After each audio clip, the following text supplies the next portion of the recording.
Park ranger saves canine German Shepherd. Trapped and drowning in ravine. Then something heartwarming happened. When Park Ranger Ethan Miller started his routine patrol through the dense forests of Oregon that morning, he had no idea his life was about to change forever. The air was crisp, the river running faster than usual after days of heavy rain. As Ethan navigated a narrow trail near the edge of a ravine, he heard something unexpected: desperate barking mixed with the violent rush of water. What he discovered made his heart stop. A canine German Shepherd, tangled in debris, was fighting for its life. Half submerged in the freezing, fast-moving current, at the bottom of the ravine, the dog's fur was soaked and heavy, its eyes wide with panic, and its paws scrambling for any grip on the slippery rocks. It was clear. The animal didn't have much time left. What happened next would not only test Ethan's courage, but would also lead to an emotional bond that neither he nor the dog could have predicted. This is a story of bravery, resilience, and the kind of unexpected friendship that leaves a mark on your heart. Before we dive in, make sure to subscribe to the channel, give this video a thumbs up, and turn on notifications. That way, you won't miss any of our true and inspiring stories about the unbreakable bond between humans and their loyal canine German Shepherds. Ethan Miller had worked as a park ranger in the forests of Oregon for nearly a decade. But that morning felt different.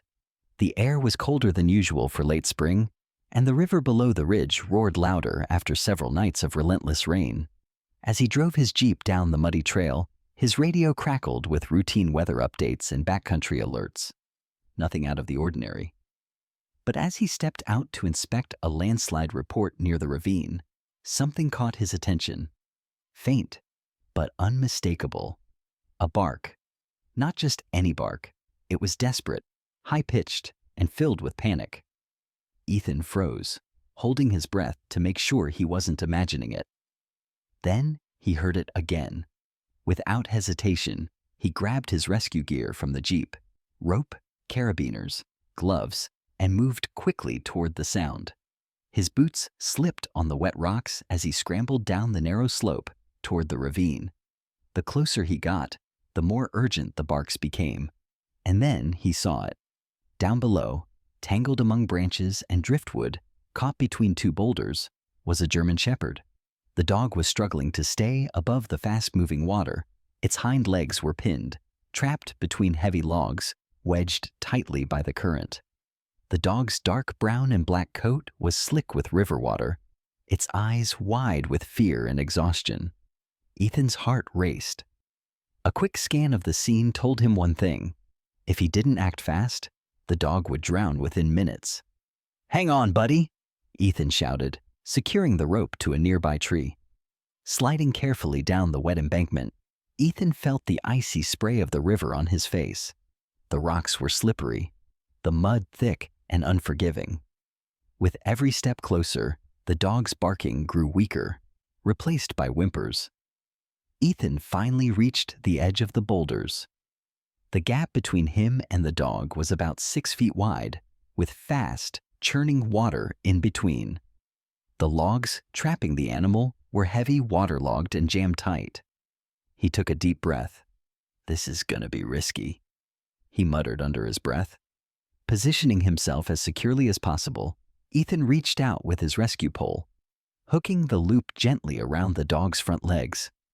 With a firm but cautious pull, he tried to free the shepherd, but the dog yelped in pain. The hind legs wouldn't budge. "Okay, Plan B," Ethan said to himself. He carefully moved closer, stepping onto the edge of the nearest rock. Reaching down with both hands, he began to dislodge smaller branches and debris trapping the dog's legs. The cold water numbed his fingers almost instantly, but he didn't stop. Bit by bit, he freed the dog's hindquarters, loosening the pressure enough to pull the animal toward him. With one final, desperate tug, the German Shepherd slipped free and collapsed into Ethan's arms, shivering and gasping for air. Ethan wrapped the dog in his jacket, securing both of them to the rope for the climb back up. The ascent was brutal. The wet mud pulled at his boots. The dog's weight made every movement harder, but giving up wasn't an option. When they finally reached the top, Ethan laid the dog gently on a patch of dry grass. The shepherd coughed, whined softly, and then, slowly, lifted its head, making eye contact with Ethan for the first time. And in that moment, something passed between them, a silent, powerful connection. Ethan wiped the sweat and rain from his forehead, letting out a shaky laugh. "You're one tough dog," he whispered. Looking at the shepherd's collar, he noticed something unusual. No tags, no ID, just a faded, military-style K9 unit engraving on the leather. Ethan's smile faded. "Who left you out here?" he murmured. And just like that, the rescue was only the beginning of a story much bigger than either of them could have imagined. Back at his cabin near the ranger station, Ethan worked quickly to make the German shepherd comfortable. He laid out thick towels near the fireplace and placed a bowl of fresh water within reach. The dog, still shaking from exhaustion and cold, lapped at the water eagerly but kept glancing at Ethan with cautious eyes. The burnished black and tan coat had patches of missing fur, and small cuts covered the dog's legs.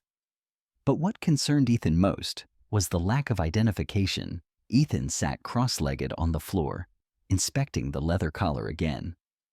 There it was, barely visible under years of dirt and water damage, a faint engraving. K9 Unit, Maximus. Ethan's heart sank. "K9," he whispered. He grabbed his phone and quickly called the local sheriff's office. "Hey, it's Ranger Miller. I just pulled a German shepherd out of the ravine. No tags, but the baller says K9 Unit Maximus. Any reports of missing dogs from law enforcement units?" The dispatcher put him on hold. Minutes dragged by. The dog, now curled near the fire, began to breathe more steadily, though its body still trembled. Finally, the dispatcher returned. "We're checking databases now, but nothing's come in over the last month for a dog named Maximus. Could be military, federal, or from out of state." "Out of state?" Ethan asked, glancing at the dog again. "It happens," she said.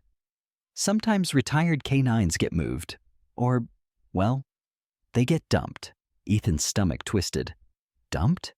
He hung up and sat back, letting out a slow breath. "You've been through something, haven't you?" he murmured to the dog. Maximus lifted his head slightly, making brief eye contact before laying it back down. For the rest of the evening, Ethan stayed close. He prepared a small meal, plain boiled chicken and rice, and offered it carefully. Maximus ate slowly but gratefully. Later that night, Ethan set up a sleeping bag next to the dog, keeping the fireplace burning low. The storm outside intensified, rain pounding the cabin roof like drumbeats. But inside it was calm. For the first time in hours, Maximus relaxed. His breathing deepened, his eyes closed. As Ethan drifted off to sleep, one thought lingered in his mind. Who would abandon a trained canine like this? The next morning, Ethan loaded Maximus into the back of his Jeep and drove to the nearest animal hospital. The veterinarian, Dr. Lauren Harper, was waiting at the door. "Oh, wow. Poor guy," she said, kneeling to examine the dog. "Definitely some muscle strain, dehydration, and these cuts need cleaning, but he's a fighter." As she worked, she ran the microchip scanner across Maximus's neck. The scanner beeped once, then flashed a red light. "No microchip," she said, frowning. Ethan shook his head. "Who does that to a service dog?" Lauren sighed. "You'd be surprised." After giving Maximus fluids and dressing his wounds, she sent them home with antibiotics and instructions for rest. That afternoon, Ethan sat on his porch, watching the dog sleep in the sun. Despite the circumstances, there was a certain peace watching Maximus rest. Ethan found himself smiling at small things. The way Maximus's ears twitched at every unfamiliar sound. How he'd lift his head every time Ethan moved, as if afraid to be left alone again. A few hours later, as the sun began to set, Ethan's phone buzzed. Caller ID Sheriff's Office. His pulse quickened as he answered. "Ethan, we did a deeper check," the voice said on the other end. "We found a match for the collar engraving." Ethan stood. And Maximus. He was reported missing 6 months ago from a K9 unit in another state. Ethan's eyes widened. Where? California, Los Angeles Police Department, K9 Division. Ethan's heart raced. Maximus wasn't just a stray. He was a missing officer. And whoever left him here had a lot to answer for. Ethan sat at his kitchen table, the phone still pressed to his ear, staring at Maximus sleeping by the fireplace. The words from the sheriff's office echoed in his mind. Missing for 6 months. Los Angeles K9 unit. Classified as presumed deceased. How does a K9 officer from Los Angeles end up drowning in a ravine in Oregon? Ethan finally asked. The voice on the other end hesitated. That's the strange part. There's no report of a transfer, no official retirement paperwork, just a note on the file. Lost during operation, presumed dead. Ethan's stomach twisted. Something wasn't right. After hanging up, he walked over and knelt beside Maximus. The dog opened one eye, ears twitching. You've been through more than I realized, haven't you? Ethan whispered, running a gentle hand along the dog's neck. For the next hour, Ethan searched online. He found archived news articles about an LAPD operation that had gone wrong, an armed standoff in an abandoned warehouse. Several officers were injured, one hospitalized, and Maximus listed as missing in action. Official reports said they believed he had been struck during the chaos and lost in the surrounding wilderness. But somehow, here he was. Ethan couldn't shake the feeling that there was more to the story. That afternoon, he placed a call to the LAPD K9's division. The woman who answered sounded cautious at first, but softened as soon as Ethan mentioned Maximus's name. Wait, are you saying you found him? She asked, her voice suddenly emotional. I did. He's with me, alive but weak. The woman introduced herself as Officer Jenna Reyes, Maximus's former handler. Please, can you send me photos? She asked, her voice trembling. Ethan snapped a few quick pictures and sent them over. Within seconds, his phone rang again. I can't believe this, Jenna whispered, her voice breaking. We searched for him for weeks. I thought he was gone. What happened? Ethan asked gently. Jenna explained everything. During the operation, Maximus had been sent in to apprehend an armed suspect. A sudden explosion triggered by the suspects caused part of the building to collapse. Maximus disappeared in the rubble. Rescue teams combed the area, but after 2 weeks with no sightings, he was declared missing, presumed dead. Tears filled Jenna's voice as she spoke. I blamed myself for months. He saved my life more than once, and I couldn't save him when it mattered. Ethan swallowed hard. Well, looks like he saved himself, he said softly. Jenna paused before asking, Where are you exactly? Oregon, about 100 miles outside Portland. There was silence on the line. Then she said firmly, I'm coming to get him. That night, Ethan sat with Maximus under the stars on his back porch. The air smelled of pine and rain-soaked earth. The dog rested his head on Ethan's lap, eyes half-closed but peaceful. Ethan found himself speaking out loud, even though he wasn't sure the dog understood.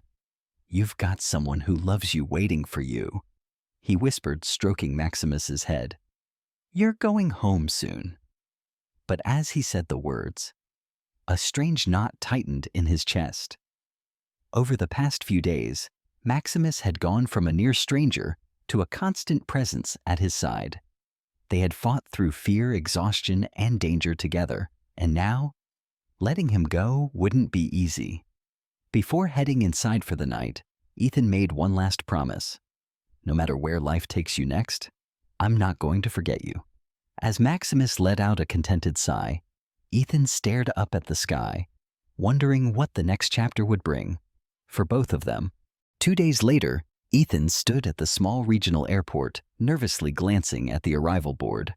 A flight from Los Angeles had just landed. Passengers began filing out of the terminal, some rushing to waiting cars, others dragging suitcases behind them. And then he saw her.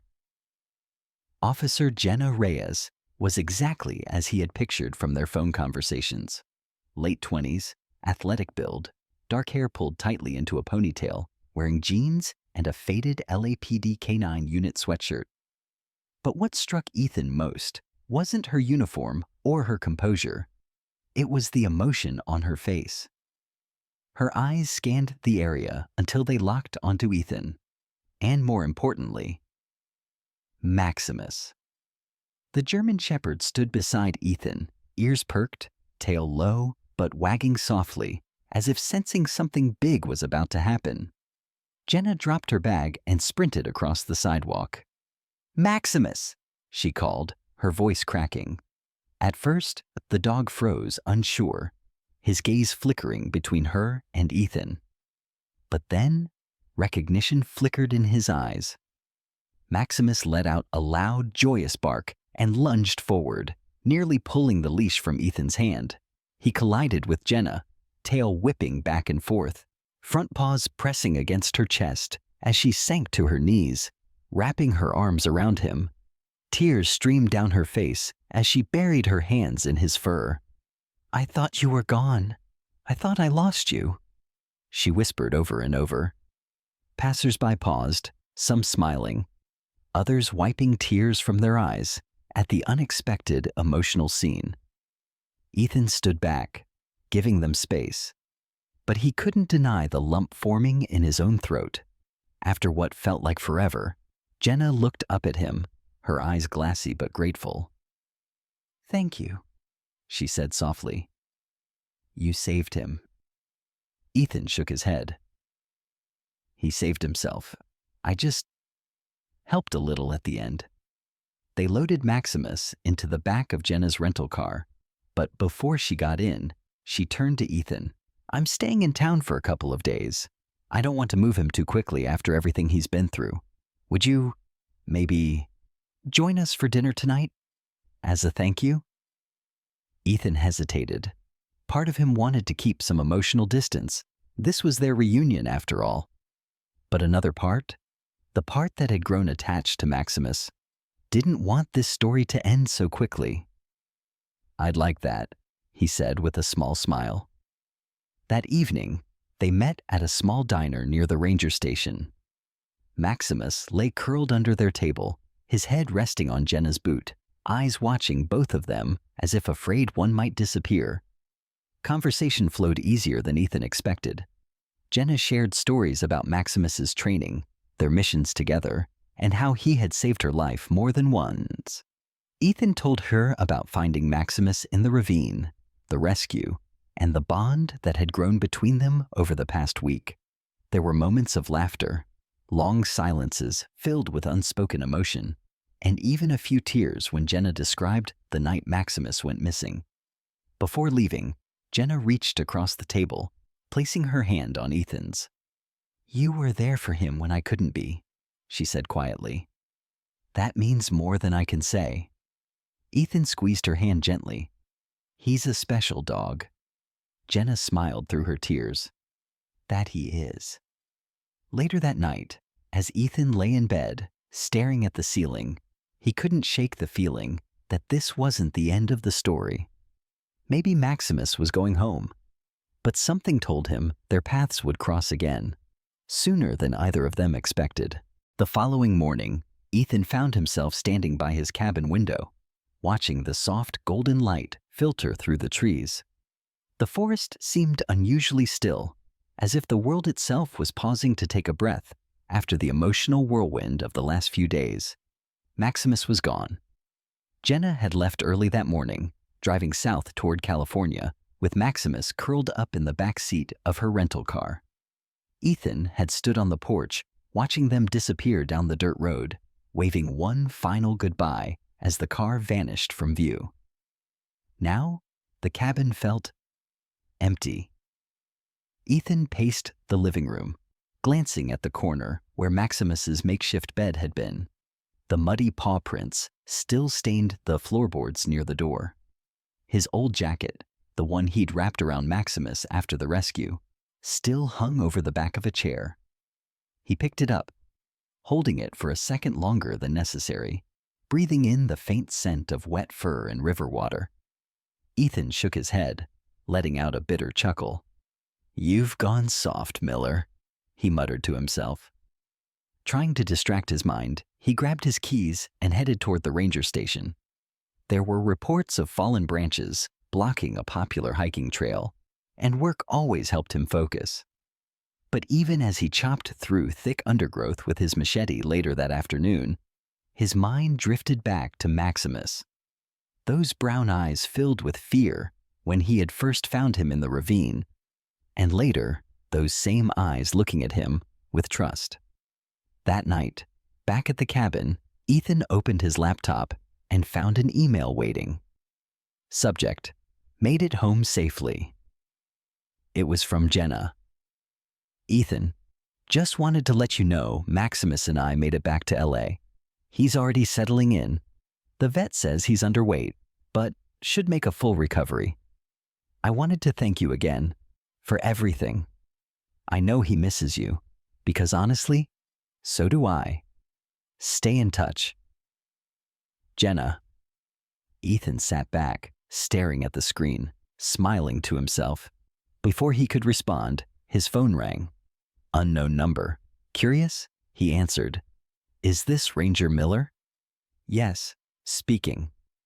"This is Captain Alvarez from the LAPD K9th Unit. Officer Reyes told us everything about how you found Maximus, how you saved him.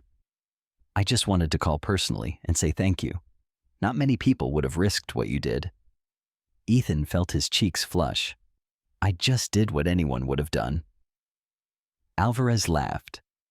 "Don't sell yourself short. Listen, if you're ever in LA, stop by the K9 division. We'd love to meet the man who brought our boy home." Ethan promised he would. Over the next few weeks, life slowly returned to normal, or as normal as it could be after an experience like that. But even with the forest trails to patrol and paperwork to catch up on, a piece of Ethan's heart remained with Maximus. Then, one crisp Saturday morning, as Ethan returned from checking boundary lines along the northern ridge, he heard a vehicle pull up near his cabin. He turned just in time to see a familiar SUV door swing open. Out jumped Maximus. The German Shepherd bolted toward him, tail wagging like crazy. Ears perked, eyes wide with excitement. Before Ethan could react, the dog was on him. Front paws on his chest, licking his face with pure joy. Ethan laughed, holding him close. Well, look who couldn't stay away. Jenna stepped out of the SUV, smiling brightly. "We had a training seminar in Portland. Thought we'd take a detour on the way back. Someone insisted on seeing you." Ethan grinned. "I'm glad you did." They spent the afternoon hiking through the woods together, talking, laughing, and letting Maximus run free along the trails he once almost died in. And as the sun set, casting golden light across the landscape, Ethan realized something. Some bonds, no matter how unlikely, were meant to last a lifetime. The sky above the Oregon forest turned a brilliant shade of amber as the sun dipped lower on the horizon, casting long golden beams across the treetops.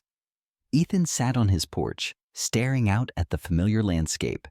The same trees, the same trails, the same quiet that had comforted him for years. But tonight, the silence felt different.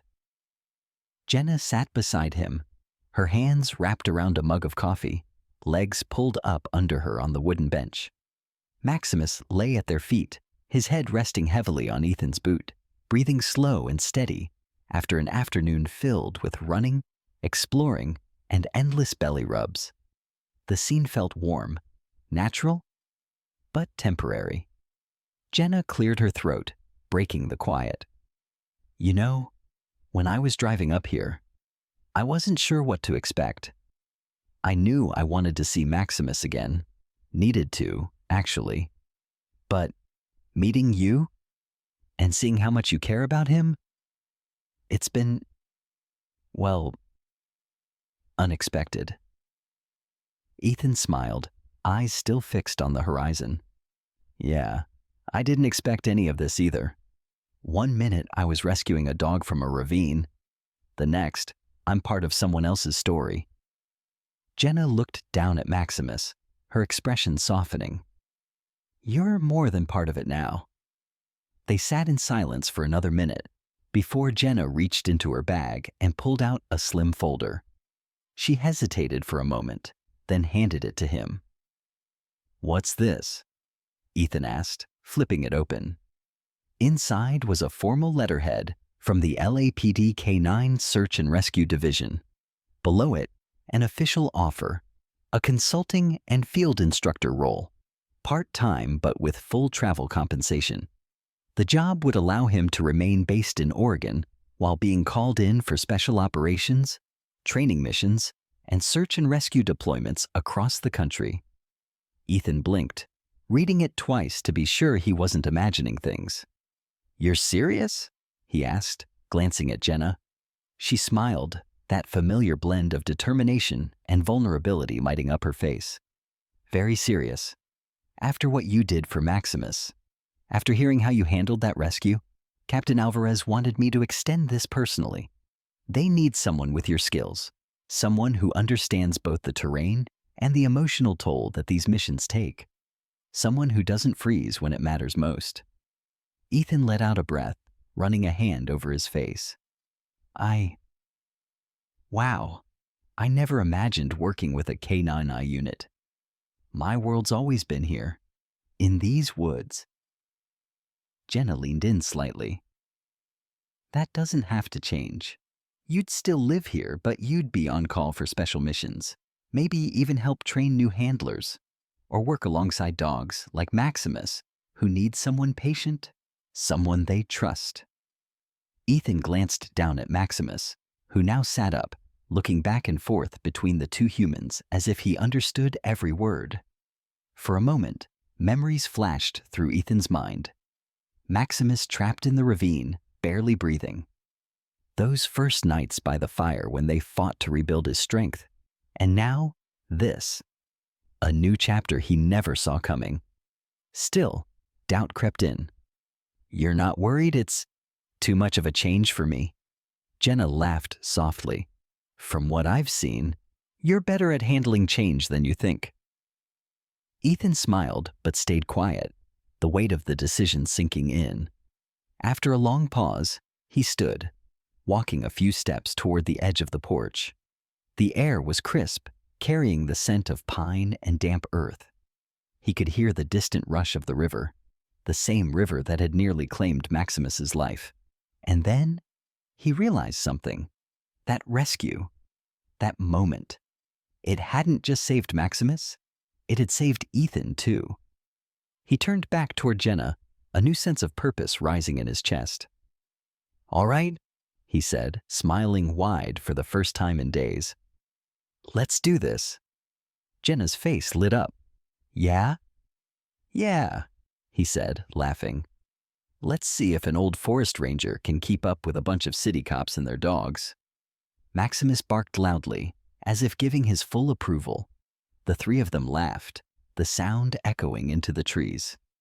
That night, they shared one final dinner together before Jenna and Maximus prepared to head back to LA. But this time, the goodbye felt different, less like an ending, and more like the start of something new. As they stood by her SUV, Jenna hesitated before getting in. We'll call you soon. First mission's already in the planning stages, and we want you on it. Ethan nodded. Feeling the thrill of anticipation mix with the bittersweet tug of letting them drive away again, Maximus poked his head out the back window, watching Ethan with those same deep, loyal eyes that had once stared up at him from the bottom of a ravine.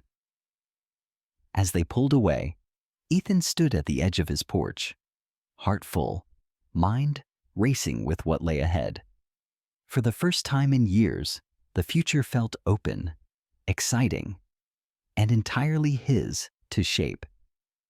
And somewhere deep inside, he knew this wasn't just Maximus's rescue story, it was his too.